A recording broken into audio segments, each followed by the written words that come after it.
Hello दोस्तों, स्वागत है आप सभी का एक बार फिर से आपके अपने यूट्यूब चैनल एस्पिरेंट्स राइजर पे। कैसे हैं आप लोग? सभी को नमस्कार।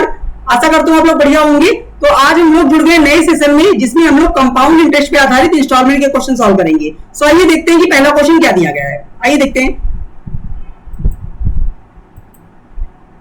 ये देखिए लिखा हुआ है यहाँ पे कंपाउंड इंस्टॉलमेंट क्वेश्चन, और यहाँ पे आप लोग वीडियो को बाद में लाइक कर सकते हैं अगर चाहें तो। ठीक है, तो पहले क्वेश्चन की तरफ बढ़ते हैं। अब देखिए पहला क्वेश्चन क्या दिया गया है। There a sum of rupees 4200 is to be paid back in two equal installment, annual installment. How much is each installment if the interest is compounded annually at 10% per annum? ठीक है, तो 10% के हिसाब से रेट ऑफ इंटरेस्ट है और दो बराबर किस्तों में पैसा जो है वो चुकाना है। और कितना दे है? 4200 रुपए जो है वो हमें चुकाने हैं। ठीक है, और दो बराबर किस्तों में। तो देखिए फॉर्मूले से नहीं करेंगे, फॉर्मूले बहुत लंबी हो जाता है, तो मैं इसको आपको बताऊंगा रेशियो से कैसे इसको बनाते हैं वो हम लोग देखेंगे अभी। तो आइए देखिए रेट ऑफ इंटरेस्ट दे रखा है 10%। तो हम जानते हैं कि 10% फ्रैक्शन में क्या होता है? फ्रैक्शन में होता है 1/10, होता है कि नहीं? तो अब मैं यहीं से लिखना स्टार्ट करता हूं। अगर मान लेते हैं मैंने 10 रुपए उधार लिया था, तो अमाउंट क्या हो जाएगा? 1/11 हो जाएगा। ठीक है, अब यानी कि अगर हमें एक ही किस्त में चुकाना होता तो मैं 11 रुपए चुका देता, लेकिन दो बराबर किस्तों में चुकाना है, तो इसका मतलब दूसरे बार में क्या होगा? दूसरे बार में हो जाएगा 10 और 11। अब देखिए अगर ये इंस्टॉलमेंट वाला क्वेश्चन नहीं होता तो क्या हो जाता? 10 से 11 दो बार हो जाता और सक्सेसिव लगा देते, लेकिन यहाँ पे क्या होगा? 10 का पावर 2 और 11 का पावर 2। ठीक है, तो इसका मतलब हम इसको क्या लिख सकते हैं? इसका मतलब हम इसको लिखेंगे 100, और यहां पे क्या आ जाएगा? इसको भी हटा देते हैं, यहां पे आ जाएगा 121। यानी कि दूसरे साल में क्या हो गया? 100 से 121 हो गया। अब देखिए किस्तें तो बराबर होनी चाहिए, लेकिन क्या किस्त बराबर है? नहीं है, तो हम बराबर बनाएंगे कैसे? इसको कर देते हैं पूरे को 11 से मल्टीप्लाई। ठीक है, तो अगर 11 से आपने इसको मल्टीप्लाई किया तो क्या आ जाएगा? अब नीचे लिख लूं मैं क्या इधर लिख लूं? ठीक है, अब आप देखिए ये भी 121 बन जाएगा, और यहाँ ये क्या बन जाएगा? ये बन जाएगा 110। ठीक है, तो यहाँ पे, और ये तो पहले ही ऑलरेडी 100 है, तो अगर आप देखें तो यहाँ पे कितना होगा? ये हो गया 210। तो ये हमारा क्या है? ये हमारा हो गया प्रिंसिपल। और अगर आप देखें तो अमाउंट कितना हो जाता? 242 हो जाता कि नहीं? अगर वो हमसे ब्याज केवल इंटरेस्ट ही पूछता तो मैं इन दोनों को सब्ट्रैक्ट कर देता, तो कितना आता? 32 आ जाता। ठीक है, लेकिन हमसे क्या पूछा गया है? हमसे पूछा गया इंस्टॉलमेंट, तो इंस्टॉलमेंट तो हमारी ये है 121।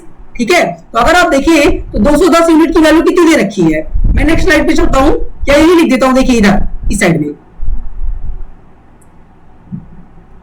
ठीक है, यहां देखिए 210 यूनिट की वैल्यू हमें दे रखी थी कितनी? 2100, कितना? 4200। इसका मतलब ये 4200 है, तो इसका कितने गुना हो गया? ये 20 टाइम। तो जो किस्त आई है वो कितनी है? 121 यूनिट है, तो इसका भी 20 टाइम कर देंगे, तो कितना आ जाएगा? आ जाएगा 2420, यानी कि 2420 रुपए जो होंगे प्रत्येक किस्त के मान होंगे। ठीक है, दे रखा ऑप्शन में। Option number C is the right answer. देख लीजिए एक बार आप लोग, सी होगा। ठीक है, तो आई होप पहला क्वेश्चन आप लोगों को क्लियर हुआ होगा। ठीक है, अब चलते हैं अगले क्वेश्चन की तरफ।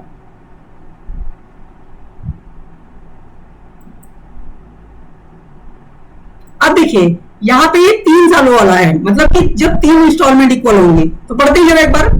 अ सम of rupees 45,500 is to be paid back in 3 equal annual installment if the interest is compounded annually at 20% per annum. Find each installment. ठीक है, हिंदी वालों को मैं समझा देता हूँ। 45,500 रुपए को 3 सालों में इक्वल इंस्टॉलमेंट में पे करना है। ठीक है, और इंटरेस्ट कितना है? इंटरेस्ट रेट है 20% पर एनम। तो हमें बताना है कि ईच इंस्टॉलमेंट का मान क्या होगा। तो सेम तरीके से फिर से सॉल्व करेंगे रेशियो से। हम जानते हैं 20% क्या होता है? 20% होता है 1/5 होता है, ये आप जानते हैं बहुत अच्छे से। ठीक है, अब देखिए पहले साल में अगर मान लेते हैं, यहां लिखूं? ठीक है, पहले क्या था? पहले साल में 5 रुपए से वैल्यू हो गई 6, यानी कि अगर 5 रुपए हमने प्रिंसिपल था हमारा, तो कितना हो गया? अगले साल में 6 हो गया। अब नेक्स्ट ईयर क्या होगा? 5 का स्क्वायर यानी कि 25, और इधर क्या होगा? 6 का स्क्वायर यानी कि 36।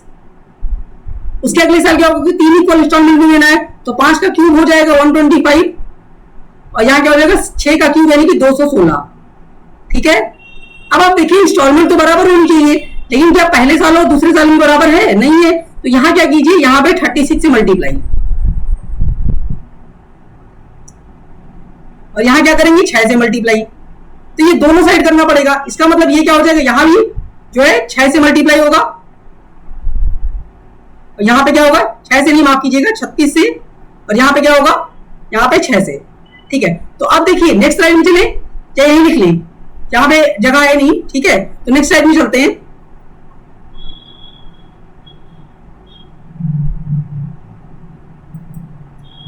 तो देखिए, हाँ, तो पहले केस में कितना हो जाएगा, ये हमारा ये हो जाएगा, हमने 36 से मल्टीप्लाई किया था तो 180, और यहां पे कितना हो जाएगा 216।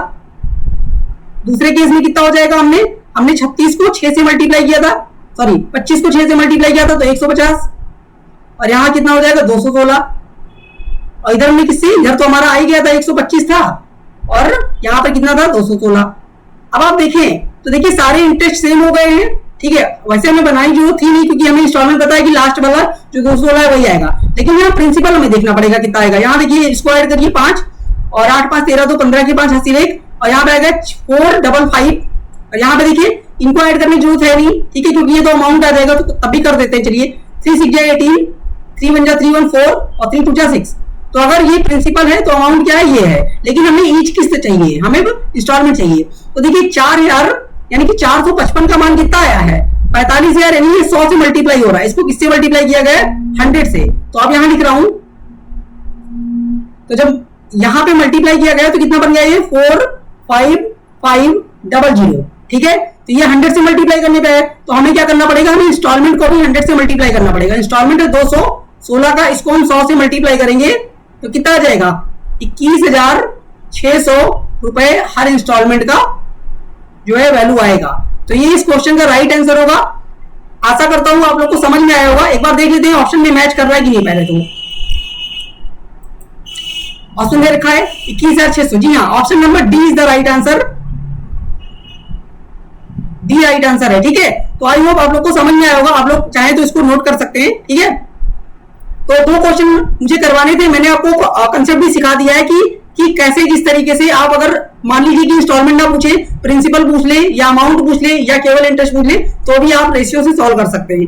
तो वीडियो कैसा लगा है ये आप लोग कमेंट करके जरूर बताइएगा, और अगर अच्छा लगे तो लाइक करें, शेयर करें। ठीक है। और नए हैं तो चैनल पे सब्सक्राइब कर लें चैनल को।